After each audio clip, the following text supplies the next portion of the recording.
ಮಾವು ಮಾವು ಬೆಳೆಗಾರರ ಒಂದು ಪರಿಸ್ಥಿತಿ ಬೀದಿಗೆ ಬಂದಿದೆ ಅಂತ ತಾವು ಕೂಡ ಹಲವಾರು ಹೋರಾಟಗಳನ್ನು ಮಾಡ್ತಾ ಇದ್ದಾರೆ. ಕಳೆದ 3 ವರ್ಷಗಳಿಂದ ಕೂಡ ಮಾವು ಬೆಳೆದಂತ ಯಾವೊಬ್ಬ ರೈತರು ಕೂಡ ನೆಮ್ಮದಿಯಾಗಿಲ್ಲ. ಈಗಾದ್ರೆ ಸರ್ಕಾರವನ್ನು ಕೈ ಹಿಡಿದಿಲ್ಲ ಅಂತಂದ್ರೆ ಯಾರು ಏನಿಲ್ಲ. ಹಣ್ಣಿನ ರಾಜ ಮಾವು ಸಿಹಿ. ಪ್ರತಿ ವರ್ಷನೂ ಬೆಂಗಳೂರಲ್ಲಿ ಲಾಲ್ಬಾಗಲ್ಲಿ ಅಲ್ಲಿ ಇಲ್ಲಿ ಏನ್ ಮಾಡ್ತಾರೆ, ಮಾವು ಮೇಳ ಅಂತ ಮಾಡ್ತಾರೆ. ಮಾವು ತಿನ್ನೋ ಗ್ರಾಹಕನ ಸಿಹಿ, ಬೆಳೆದವನಿಗೆ ಕಹಿ.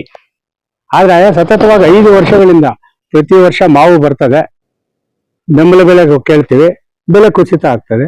ಆದ್ರೆ ಏನ್ ಮಾಡ್ತಾರೆ ಅಂದ್ರೆ, ಈ ಆನೆಗೆ ಹಪ್ಪಳ ಕೊಟ್ಟ ಸರ್ಕಾರ ಏನ್ ಮಾಡ್ತಾರೆ, ಕೇಂದ್ರ ಮತ್ತು ರಾಜ್ಯ ಸರ್ಕಾರ ಕಣ್ಣರ್ಸೋ ತಂತ್ರ ಮಾಡ್ತಾರೆ.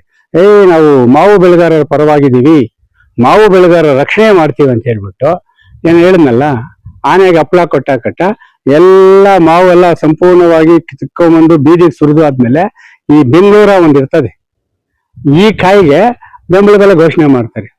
ಎಲ್ಲಾ ಚರ್ಚೆ ಎಲ್ಲ ಗೊತ್ತಿರೋರು ಹೋಗಿ ಸಂಬಂಧಪಟ್ಟ ಇಲಾಖೆಗಳಲ್ಲಿ ಹೋಗಿ ದಾಖಲೆ ಸಲ್ಲಿಸಿ ತಗೊಂತಾರೆ. ಆದ್ರೆ ಸಣ್ಣ ಪುಟ್ಟ ರೈತರು ಏನ್ ಮಾಡೋದು, 1 ಎಕರೆ 2 ಎಕರೆ. ಅದರಲ್ಲೂ ಏನಾಯ್ತಂದ್ರೆ ಆಲ್ಮೋಸ್ಟ್ ಕೋಲಾರ ಜಿಲ್ಲೆಯಲ್ಲಿ ಅತಿ ಹೆಚ್ಚಾಗಿದೆ ಮಾವು ಇರೋದು ಶ್ರೀನಿವಾಸಪುರದಲ್ಲಿ. ಅದು ಎಲ್ಲ ರೈತರು ಯಾರು ತೋಟ ಮಾಡ್ಕೊಂಡಿರಲ್ಲ, ಎಲ್ಲ ವ್ಯಾಪಾರಸ್ಥರ ಮೇಲೆ. ಪಾಪ ಆ ವ್ಯಾಪಾರಸ್ಥರು ಕೋಟಿ ರೂಪಾಯಿ ಬಂಡವಾಳ ಹಾಕ್ಬಿಟ್ಟಿರ್ತಾರೆ. ಅವ್ರು ಏನೇ ಪರಿಹಾರ ಆಗ್ಬೇಕಾದ್ರೂ ರೈತ ಪಾಣಿ ಬೇಕೇ ಬೇಕು, ಬ್ಯಾಂಕ್ ಖಾತೆ ಬೇಕೇ ಬೇಕು. ಈ ಒಂದು ಬೆಂಬಲ ಬೆಲೆ ಅನ್ನೋದು ಕಣ್ಣೊರ್ಸೋ ತಂತ್ರ ಆಗ್ಬಿಟ್ಟೈತೆ. ನಾವು ಕಣ್ಣಲ್ಲಿ ನೀರು ಅಂದ್ರೆ ಮಾವಿನ ನಗರಿ, ಆ ತೋತಾಪುರಿ, ಈ ತೋತಾಪುರಿ, ಆ ಪುರಿ, ಈ ಪುರಿ ಅಂತೇಳಿ ಕಡೆಗೆ ರೈತರ ಮೇಲೆ ಹಾಕೋದು ಕಳ್ಳೆ ಪುರಿ. ಖಂಡಿತವಾಗ್ಲು ಯಾಕಾಗ್ಬಿಟ್ಟಿದೆ ಅಂದ್ರೆ, ಕೋಲಾರ ಜಿಲ್ಲೆಯಲ್ಲಿರೋ ಜನಪ್ರತಿನಿಧಿಗಳಿಗೆ ಇಚ್ಛಾಶಕ್ತಿ ಕೊಡ್ತದೆ. ಮಾವು ಅಭಿವೃದ್ಧಿ ಮಂಡಳಿ ಏನಾಗಿದೆ, ಸತ್ತೋಗಿದೆಯಾ ರೈತರ ಪಾಲಿಗೆ? ಪ್ರತಿ ಮಾವು ಬುಟ್ಟಿ ಹೂವು ಬಂದಾಗ ಸಾಕು, ಮಾವು ಬುಟ್ಟಿ ಕೊಡಿ, ಔಷಧಿ ಬಂದೈತೆ ಅಂತ ಹೇಳ್ಬಿಟ್ಟು ಅದನ್ನೆಲ್ಲ ಲೂಟಿ ಮಾಡ್ತಾರಲ್ಲ. ಪ್ರತಿ ಕೇಂದ್ರ ಮತ್ತು ರಾಜ್ಯ ಸರ್ಕಾರಕ್ಕೆ ಇವ್ರು ಯಾಕೆ ಪತ್ರ ಬರೀತಾ ಇಲ್ಲ? ಯಾಕೆ ಬರೀತಾ ಇಲ್ಲ? ಪತ್ರ ಬರೆದು ಇಷ್ಟು 1000 ಹೆಕ್ಟೇರ್ ಅಲ್ಲಿ ಮಾವು ಇದೆ, ತೋತಾಪುರಿ ಇಷ್ಟಿದೆ, ಬೆಂಗಳೂರ ಇಷ್ಟಿದೆ, ಮಲಗೋಬಾ ಇಷ್ಟಿದೆ, ವಿವಿಧ ತಳಿ ಇಷ್ಟಿದೆ, ಬೆಲೆ ಕುಸಿತ ಆಗ್ತಾ ಇದೆ, ಏನು ಕಾರಣ? ನಾವ್ ಏನು ಮಾಡಿದ್ರೆ ಅದನ್ನ ರೈತರನ್ನ ಮಾವು ಬೆಳೆಗಾರ ರಕ್ಷಣೆ ಮಾಡ್ಬೋದು ಅಂತೇಳಿ ಯಾರು ಮಾಡ್ತಾ ಇಲ್ಲಲ್ಲ.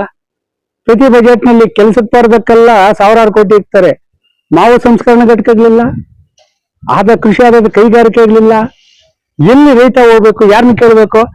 ಆದ್ರೆ ಪ್ರತಿ 365 ದಿನದಲ್ಲಿ ಮಾವು ಅವಕ ಏನ್ ಪ್ರಾರಂಭ ಆಗ್ತದೆ, ಮೇ ಜೂನ್ ಅಲ್ಲೇ, ಅವಾಗ ಮಾತ್ರ ಮಾವು ಬೆಳೆಗಾರರ ಒಂದು ಕಷ್ಟ ಅರಿತಾರೆ ಹೊರತನ, ಆಮೇಲೆ ಮರ್ತೋಗ್ತಾರೆ. ಈಗ ನಿರಂತರವಾಗಿ ರೈತ ಸಂಘದಿಂದ ನಾವು ಹೋರಾಟ ಮಾಡ್ತಾನೆ ಇದೀವಿ. ಬೆಂಬಲ ಬೆಲೆ ಘೋಷಣೆ ಮಾಡಬೇಕು, ಪ್ರತಿ ಕೆಜಿಗೆ 10 ರೂಪಾಯಿ ಬೇಕು. ನೀವು 2 ರೂಪಾಯಿ 3 ರೂಪಾಯಿ ಕೊಟ್ಟು ನಮ್ಗೇನು ಸಾಕಾಗಲ್ಲ ಅಂತೇಳಿ ಕೇಂದ್ರ ಸರ್ಕಾರ ಘೋಷಣೆ ಮಾಡ್ತೀನಿ. ರಾಜ್ಯ ಸರ್ಕಾರ ಆರ್ಥಿಕ ಏನು ಇವತ್ತು ಗ್ಯಾರಂಟಿಗಳು ಕೊಟ್ಬಿಟ್ಟು ದಿವಾಳಿ ಆಗ್ಬಿಟ್ಟೈತೆ. ಅವ್ರದ್ದೇನ್ ಕಂಡಿದ್ರು ಕೃಷಿ ಭೂಮಿ ಎಲ್ಲೈತೆ, ಅದನ್ನೆಲ್ಲಿ ಟೌನ್ಶಿಪ್ ಮಾಡೋಣ, ಅಲ್ಲಿ ಕೈಗಾರಿಕೆ ಮಾಡೋಣ ಅಂತ ಹೊರ್ತೇನೋ. ಮಾವು ಬೆಳೆಗಾರ ಇದು ಮಾಡ್ತಾ ಇಲ್ಲ. ಮಾವು ಬೆಳೆಗಾರ ನಮ್ಮ ರೋಷ ಎಷ್ಟು ಭೂಮಿ ನಮ್ಮ ಕುದೀತಾ ಇದೆ ಮೈ ಅಂದ್ರೆ, ಮಾವು ತೋಟಗಳೇ ಬೇಡ, ಸಂಪೂರ್ಣವಾಗಿ ಕಿತ್ತಾಕ್ಬಿಟ್ಟು ರಾಗಿನೋ ಜೋಳನ ಶೆಲ್ಕೊಂಡು ಜೀವನ ಮಾಡೋ ಮಟ್ಟಕ್ಕಿದೆ. 1 ಎಕರೆ ಮಾವಿನ ರೋಗಗಳನ್ನ ರಕ್ಷಣೆ ಮಾಡ್ಕೋಬೇಕಾದ್ರೆ ಕನಿಷ್ಠ 50,000 ರೂಪಾಯಿ ಔಷಧಿ ಎಲ್ಲಾ ಬೇಕು. ಇಂತಹ ಸಂದರ್ಭದಲ್ಲಿ ಮಾವು ಬೆಳೆಗಾರ ರಕ್ಷಣೆ ಮಾಡದಿದ್ರೆ ಎಲ್ಲಿ ಮಾಡ್ಬೇಕು? ಮೊನ್ನೆ ಶ್ರೀನಿವಾಸಪುರ ಬಂದು ಮಾಡಿದ್ವಿ, ಎಲ್ಲ ಮಾಡಿದ್ವಿ, 24 ಗಂಟೆ ಟೈಮ್ ಕೊಟ್ಟು 4 ದಿನ ಆಗೋಯ್ತು, ಇದುವರೆಗೂ ಮಾಡಿಲ್ಲ. ನಾವು ಸರ್ಕಾರಕ್ಕೆ ಮಾಧ್ಯಮ ಮತ್ತು ಪತ್ರಿಕಾ ಮಾಧ್ಯಮ ಮುಖಾಂತರ ಖಂಡಿತವಾಗ್ಲೂ ಎಚ್ಚರಿಕೆ ಗಂಟೆ ನಡೆದ ಕೇಂದ್ರ ಮತ್ತು ರಾಜ್ಯ ಸರ್ಕಾರಕ್ಕೆ, ನಿಮ್ಮ ಮಸಳೆ ಕಂಡೀರು ಬಿಟ್ಟುಬಿಡಿ. ಪ್ರತಿ ಮಾವಿಗೆ 10 ರೂಪಾಯಿ ಬೆಂಬಲ ಬೆಲೆಯನ್ನು 48 ಗಂಟೆಯಲ್ಲಿ, ಅಂದ್ರೆ 3 ದಿನ ಟೈಮ್ ಕೊಡ್ತೀವಿ. ಕೆಂಪೇಗೌಡ ಜಯಂತಿ 27ನೇ ತಾರೀಕುವರೆಗೂ ಕೈ ಕೊಡ್ತೀವಿ. ಹಾಗಲ್ಲ ಅಂತ ಹೇಳಿದ್ರೆ ಸೋಮವಾರ ಖಂಡಿತವಾಗ್ಲೂ ನಾವು ರಾಷ್ಟ್ರೀಯ ಹೆದ್ದಾರಿ ಮಾವು ಸಮೇತ ಬಂದ್ ಮಾಡುವ ಮುಖಾಂತರ ನಾವು ನ್ಯಾಯ ಪಡ್ಕೊಂತಿದೀವಿ. ಆ ರಾಷ್ಟ್ರೀಯ ಹೆದ್ದಾರಿ ಬಂದಿರ್ತದೆ ಅಂದ್ರೆ ಬೆಳಗ್ಗೆ 6 ಗಂಟೆಗೆ ಅಂತ ತಿಳ್ಕೊಬೇಡಿ, ರಾತ್ರಿ 12 ಗಂಟೆಗೆ ಎತ್ಕೊಡ್ತೀವಿ. ಯಾಕೆ ನಮ್ಮ ರಸ್ತೆ, ನಮ್ಮ ಭೂಮಿ ಕಳ್ಕೊಂಡು ಹೋಗೋದಕ್ಕೆ ನಮ್ಗೆ ನ್ಯಾಯ ಬೇಕಾದ್ರೆ ನಾವು ಬೀದಿಗೆ ಬಿಡಬೇಕು. ಮಾವನ್ನ ಎತ್ಕೊಂಡೋಗಿ ಸುರಿದು ಬಿಟ್ಟು ರಾಷ್ಟ್ರೀಯ ಹೆದ್ದಾರಿ ಬಂದ್ ಮಾಡುವ ಮುಖಾಂತರ ಕೇಂದ್ರ ರಾಜ್ಯ ಸರ್ಕಾರ ಕಣ್ಣು ತೆರಿಬೇಕು, ಬೆಂಬಲ ಬೆಲೆ ಘೋಷಣೆ ಮಾಡಲೇಬೇಕು. ಆ ಮಾವು ಬೆಳೆಗಾರರ ರಕ್ಷಣೆಗೆ ರೈತ ಸಂಘ ಸಂಪೂರ್ಣವಾಗಿ ಬೆಂಬಲವಾಗಿ ನಿಲ್ತೀವಿ. ನಮ್ಮದು ಇವಾಗ 5 ಎಕರೆ ಇದೆ, ಕೀಳೋರಿಲ್ಲ, ಕೀಳೋದಲ್ಲ ಕೂಲಿ ಕಾರ್ಮಿಕರ ಕಡೆ ಏನಿಲ್ಲ. ಒಬ್ಬ ಹೆಣ್ಣಾಳಿಗೆ 1500 ರೂಪಾಯಿ, ಗಂಡಾಳಿಗೆ 2000 ರೂಪಾಯಿ. ಟ್ರ್ಯಾಕ್ಟರ್ ಎಷ್ಟು ಹೇಳಿ ಅಲ್ಲಿಂದ ಬರೋದಕ್ಕೆ? ಕಿಲೋಮೀಟರ್ ಲೆಕ್ಕ 5,000 ಕೇಳಬೇಕಾದ್ರೆ ಅಲ್ಲಿಂದ ಬಂದು ನಮ್ ಚಿತ್ರನ ಕೂಡ ಸಿಕ್ಕಲ್ಲ. ಚಿತ್ರಾನ್ನಕ್ಕೆ ಹಿಂದ್ಗಡೆ ಹೋಗ್ಬಿಟ್ಟು ಯಾರ್ದನ್ನ ಅಣ್ಣ ಒಂದ್ ತುತ್ತು ಊಟ ಕೊಡ್ಸೋಣ ಅನ್ನೋ ಪರಿಸ್ಥಿತಿಯಲ್ಲಿ ಇದೀವಿ. ನಾವು ಕೇಳ್ತಾರೆ ಅಷ್ಟೇ, ನಿಮ್ಗೆ 4 ದಿನ ಗಡುವು, 27ಕ್ಕೆ ಕೆಂಪೇಗೌಡ ಜಯಂತಿ ಲಾಸ್ಟ್ ನಿಮ್ಗೆ. ಇಲ್ಲವಾದ್ರೆ ಸೋಮವಾರ ದಿನ ನಾವು ರಾತ್ರಿನೂ ಬಂದ್ ಮಾಡ್ತೀವೋ ಬೆಳಗ್ಗೆನೂ ಬಂದ್ ಮಾಡ್ತೀವಿ. ಮಾವು ಅಂತ ಎತ್ಕೊಂಡು ಹೋಗ್ಬಿಟ್ಟು ಕೊಂಡರಾಜನಹಳ್ಳಿ ಗೇಟ್, ರಾಷ್ಟ್ರೀಯ ಹೆದ್ದಾರಿ ಕೊಂಡರಾಜನಹಳ್ಳಿ ಗೇಟ್ ಬಂದ್ ಮಾಡಿ ಬೆಂಗಳೂರು ಚೆನ್ನೈ ಕನ್ನಡ ಸಂಪರ್ಕ ಏನ್ ಕಲ್ಸೋದು ಅದನ್ನ ಬಂದ್ ಮಾಡಿ ನ್ಯಾಯ ಪಡ್ಕೊಂತೀವಿ. ಮಾವು ಬೆಳೆಗಾರ ವಿಚಾರದಲ್ಲಿ ಮಾವು ನಿಗಮ ಏನ್ ಮಾಡ್ತಾ ಇದೆ, ಸತ್ತೋಗಿ ವಿಶೇಷವಾಗಿ ಏನಂತಂದ್ರೆ ಯಾರು ಪ್ರಸ್ತಾಪ ಮಾಡಿರೋ ವಿಚಾರ ಇದೆ. ಮಾವು ಬೆಳೆಗಾರ ಮಾವು ಕೋಲಾರ ಜಿಲ್ಲೆಯಲ್ಲಿ ಬೆಳೆಯುವಂತ ಮಾವು ಹಲವಾರು ತಳಿಗಳನ್ನು ಬೆಳೀತಾರೆ. ತೋಟಗಾರಿಕೆ ಇಲಾಖೆ ಅಥವಾ ಕೃಷಿ ಇಲಾಖೆ ನೇರವಾಗಿ ರೈತರು ಸವಿಯುವಂತ ತಿನ್ನುವಂತ ಹಣ್ಣು ತಳಿಗಳಿದಾವೆ.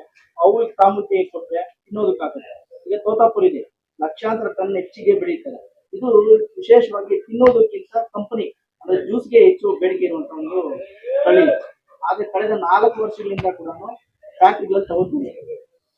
ಬೇರೆ ಒಂದು ಪದಾರ್ಥಕ್ಕೆ ಇಂತಿಷ್ಟು ದಿನ ಅಂತ ಇರುತ್ತೆ, ನಿಗದಿಯಾಗಿರುತ್ತೆ. ಆದ್ರೆ ಮಾವುಗೆ ಕಂಪನಿಗಳು ಯಾವ ರೀತಿ ನಡ್ಕೊಳ್ತಾ ಇದ್ದಾರೆ, ಇದರಿಂದ ಆರೋಗ್ಯ ಇಲಾಖೆ ಮತ್ತೆ ನಿಗಮ ಮಂಡಳಿ ಸರ್ಕಾರ ಏನ್ ಕಣ್ಮುಚ್ಕೊಂಡು ಆಟ ಆಡ್ತಾ ಇದೆ. ಹೀಗೆ ಸತ್ತೋಗ್ಬಿಟ್ಟಿದೆ. ಇಲ್ಲ, ಅವರೆಲ್ಲ ಹೋಗ್ಬಿಟ್ಟಿದ್ದಾರೆ.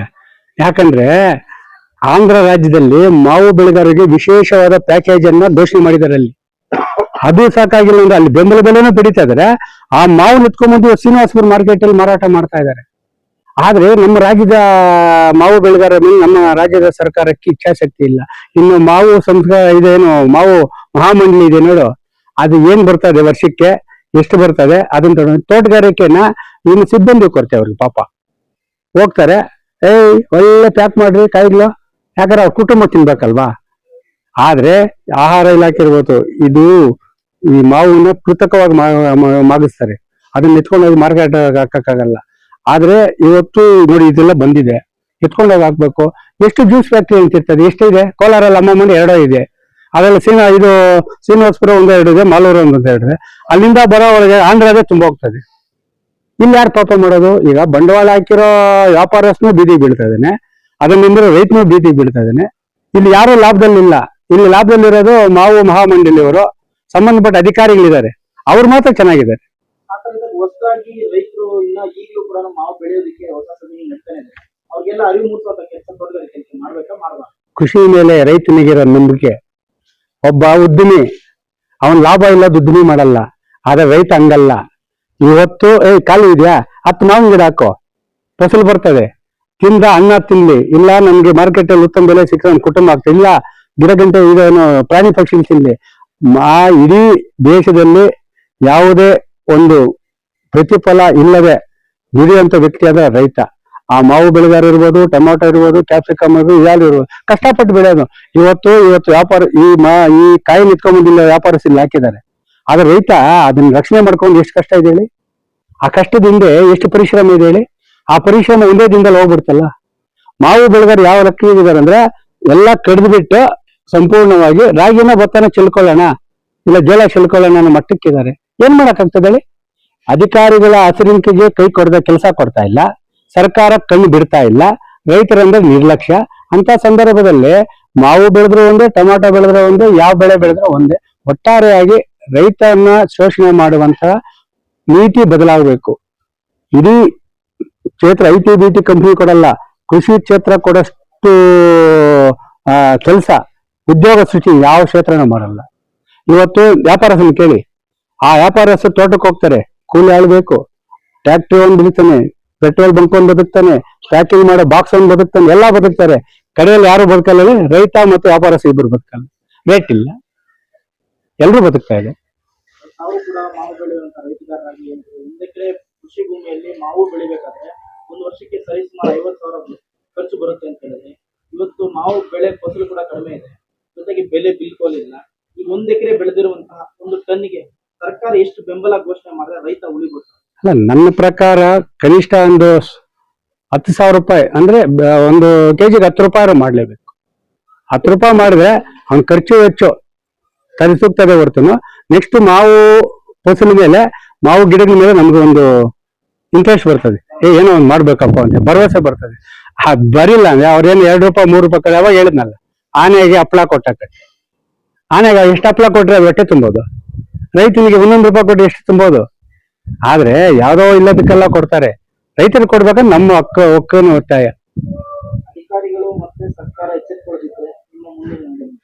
ಹೇಳಿದ್ನಲ್ಲ, ಸೋಮವಾರ ತಪ್ಪಿದ ಮಂಗಳವಾರ ರಾತ್ರಿ 12 ಗಂಟೆ ಆಗ್ತಿರೋ ಬೆಳಗ್ಗೆ 6 ಗಂಟೆ ಆಗ್ತಿರೋ ಬೆಂಬಲ ಬೆಲೆ ಘೋಷಣೆ ಮಾಡೋವರ್ಗು ಮಾವು ಎತ್ಕೊಂಡು ಹೋಗ್ಬಿಟ್ಟು ಬೆಂಗಳೂರು ಚೆನ್ನೈ ರಾಷ್ಟ್ರೀಯ ಹೆದ್ದಾರಿ 75 ಕೊಂಡರಾಜ್ನಲ್ಲಿ ಗೇಟ್ ಬಂದ್ ಮಾಡ್ತೀವಿ. ಬುಡ್ಡಿ ದೀಪಗಳಿಗೂ ತಗೊಂಡು ಹೋಗ್ತೀವಿ. ಕಣ್ಣು ಕಾಣಿಸದ ಅಧಿಕಾರಿ ಹುಡುಕೊಡಿ, ಸರ್ಕಾರ ಹುಡುಕೊಡಿ ಅಂತೇಳಿ ಬುಡ್ಡಿ ದೀಪಗಳು ಮಾವು ಎತ್ಕೊಂಡು ಹೋಗಿ ಸುರಿತೀವಿ. ಆ ಮಾವನ್ನ ತೀವ್ರಗೊಳಿಸ್ಬೇಕಾದ್ರೆ ನಾವು ಬರೀ ಕೊಂಡರಾಜ್ನಲ್ಲೆಲ್ಲ ಅಟ್ಟಲ್ಲ, ಎಚ್ಚರಿಕೆ ಇದು. ಎಲ್ಲೆಲ್ಲಿ ರಾಷ್ಟ್ರೀಯ ಹೆದ್ದಾರಿಗಳು ಹಚ್ತಾರೆ ನಮಗೂ ಗೊತ್ತಿಲ್ಲ. ಮುಳಬಾಗಿಲು ಹಟ್ಬೋದು, ಕೋಲಾರ ಹತ್ಬೋದು, ನರಸಾಪುರ ಹಟ್ಬೋದು, ಎಲ್ಲ ಒಂದ್ ಹತ್ರ ನಮ್ಗೆ ನ್ಯಾಯ ಬೇಕಷ್ಟೇ.